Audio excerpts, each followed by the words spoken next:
Hello साथियों, भारतीय न्याय संहिता 2023 आईपीसी 1860 में आज हम पढ़ने जा रहे हैं धारा 15 भारतीय न्याय संहिता, न्यायिक रूप से कार्य करते हुए न्यायाधीश का कार्य, जो कि आईपीसी 1860 में धारा 77 में वर्णित है और भारतीय न्याय संहिता में धारा 15 में वर्णित है। जिन साथियों ने अभी तक हमारा चैनल सब्सक्राइब नहीं किया है तो हमारे चैनल को सब्सक्राइब कर लें, बेल आइकन बटन को दबाना ना भूलें और वीडियो को लास्ट तक जरूर देखें।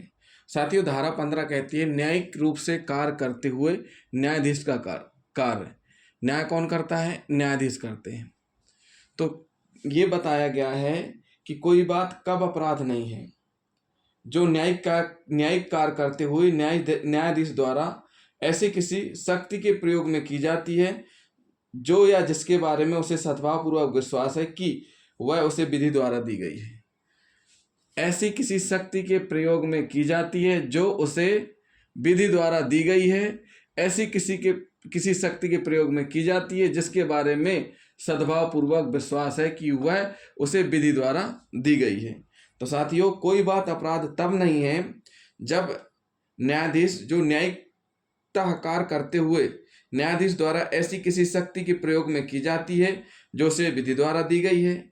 दूसरा, कोई बात अपराध नहीं है जो न्यायिक कार्य करते हुए न्यायाधीश द्वारा ऐसी किसी शक्ति के प्रयोग में की जाती है जिसके बारे में उसे सद्भावपूर्वक विश्वास है कि वह उसे विधि द्वारा दी गई है। सद्भावपूर्वक के बारे में हम आपको पहले वीडियो में बता चुके हैं, तो सद्भावपूर्वक के बारे में आप हमारे उस वीडियो को देख लीजिए, आपको समझ में आ जाएगा सद्भावपूर्वक का मतलब क्या होता है।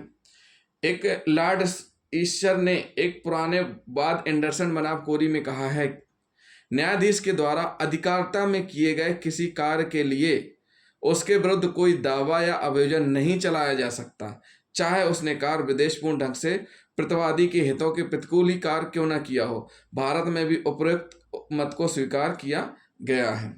साथ ही साथ ये भी कहा गया है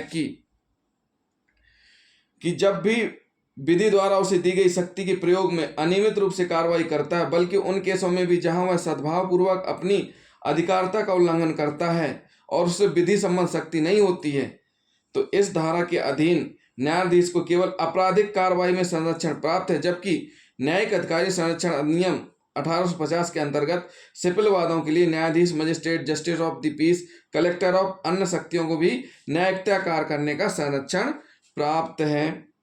न्यायिक कार्य करने के दौरान न्यायाधीश द्वारा विधि के अंतर्गत प्राप्त अधिकार का उपयोग यदि सद्भावना पूर्वक अपनी अधिकारिता का उल्लंघन किया जाता है तो इस धारा के अंतर्गत विधिक संरक्षण प्राप्त है। दूसरे शब्दों में हम कह सकते हैं, किसी न्यायिक निर्णय के अनुपालन में यदि न्यायाधीश सद्भाव पूर्वक यह समझता है कि उसे इस प्रकार का निर्णय या आदेश देने की अधिकारिता है, भले ही वास्तव में उसे इस प्रकार की अधिकारिता न हो, तो उसके उस कृत्य को अपराध नहीं माना जाएगा। तो साथियों, ये है न्यायिक रूप से कार्य करते हुए न्यायाधीश का कार्य कब अपराध नहीं माना जाएगा, ये हमने आपको बता दिया। अब हम पढ़ेंगे धारा 16 भारतीय न्याय संहिता और आईपीसी की धारा 78-78। न्यायालय के निर्णय के आदेश के अनुसरण में किया गया कार्य। क्या कह रहे हैं? न्यायालय के निर्णय या आदेश के अनुसरण में किया गया कार्य, कोई जो भी कार्य किसके आदेश से हो रहा है? न्यायालय के निर्णय या आदेश से। अब इसको समझ लीजिए क्या कह रहे हैं। इसमें कहा गया है कि कोई व्यक्ति आदेश के अनुपालन में, यदि कोई व्यक्ति आदेश के अनुपालन में कार्य करता है तो आदेश प्रवर्तन में रहने के दौरान उसे अपने कृत्य के लिए धारा 16 में संरक्षण प्राप्त होगा, लेकिन इसके लिए आवश्यक शर्त यह है कि वह व्यक्ति या कर्मचारी यह विश्वास करता हो कि उस न्यायालय को ऐसा आदेश देने की अधिकारिता थी, चाहे भले ही वास्तव में उस न्यायालय को ऐसी अधिकारिता ना हो। यह धारा केवल कर्मचारी को ही नहीं संरक्षण प्रदान करती, वरन प्राइवेट व्यक्ति को भी इस धारा के अधीन संरक्षण प्राप्त होगा। विधि की भूल को बचाव के रूप में स्वीकार किया गया। क्या किया गया है? विधि की भूल को बचाव के रूप में स्वीकार किया गया है। एक मामला है, हम उदाहरण से समझा देते हैं। महाराष्ट्र बनाम यशवंत प्रसाद सावंत के मामले में यह अभिनिर्धारित किया गया कि अवयस्क लड़की की शादी हो जाने के बाद उसका संरक्षक उसका पति होता है।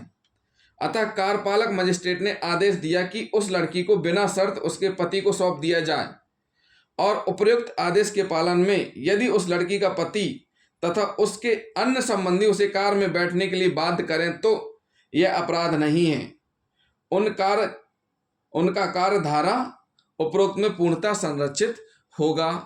मतलब सीधी सी बात है, न्यायाधीश अपनी अधिकारिता के अंतर्गत कार्य करें और वह सद्भाव पूर्वक विश्वास करते हुए कार्य करें कि वह कार्य उनकी अधिकारिता में है। एक तो ये हो गया क्या साथियों, न्यायालय के निर्णय या आदेश के अनुसरण में किया गया कार्य। अब हम पढ़ते हैं धारा 17। धारा 17 यानी आईपीसी की धारा 79, विधि द्वारा न्यायानुमत या तथ्य की भूल से अपने को विधि द्वारा न्यायानुमन होने का विश्वास करने वाले व्यक्ति द्वारा किया गया कार्य। अब देखिए, इसको समझ लीजिए, एक उदाहरण से समझते हैं। का या को ऐसा कार्य करते देखता है।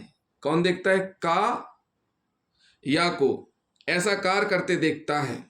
का ने देखा या को, जो कि का को हत्या प्रतीत होती है। किसको प्रतीत होती है? का को।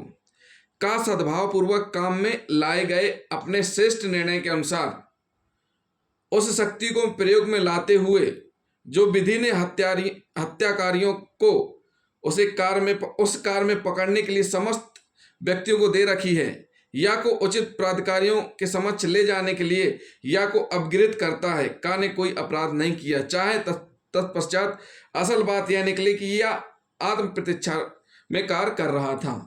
मतलब सीधी सी बात है, यह एक व्यक्ति है जिसके द्वारा एक ऐसा कार्य किया गया है जिसमें का, जो कि जिनके द्वारा उन्हें प्रतीत हुआ कि या के द्वारा हत्या की गई है, उस स्थिति में भले उसने आत्मरक्षा में कार्य किया हो तो वो उस स्थिति में अपराध नहीं माना जाएगा।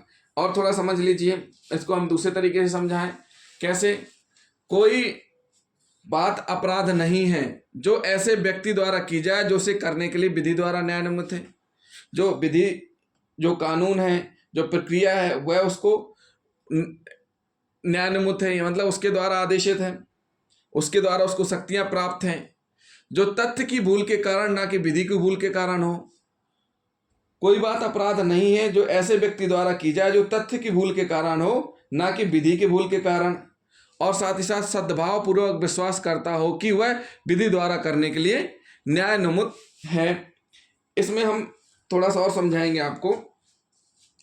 यह बताएंगे कि उपरोक्त धारा के अंतर्गत सद्भावना पूर्वक भूलवश यह समझता है कि उसके द्वारा किया गया कार्य विधि के अंतर्गत औचित्यपूर्ण है, तथापि दोनों ही धाराओं में व्यक्ति द्वारा कार्य करने का आशय सद्भावना युक्त होना चाहिए। इन धाराओं में उपलब्ध बचाव के लिए साबित करना होगा कि उससे जो तथ्य संबंधी भूल हुई है वह इस कारण हुई है कि वह सद्भावना पूर्वक यह समझ रहा था कि वह उस कृत्य को करने के लिए विधि द्वारा बाध्य है।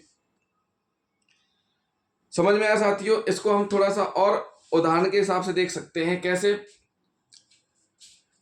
यदि कृत्य मूलतः अवैध तथा विधि के अंतर्गत निषिद्ध माना गया हो तो तथ्य की भूल उसे किसी प्रकार से भी वैधता नहीं दिला सकती।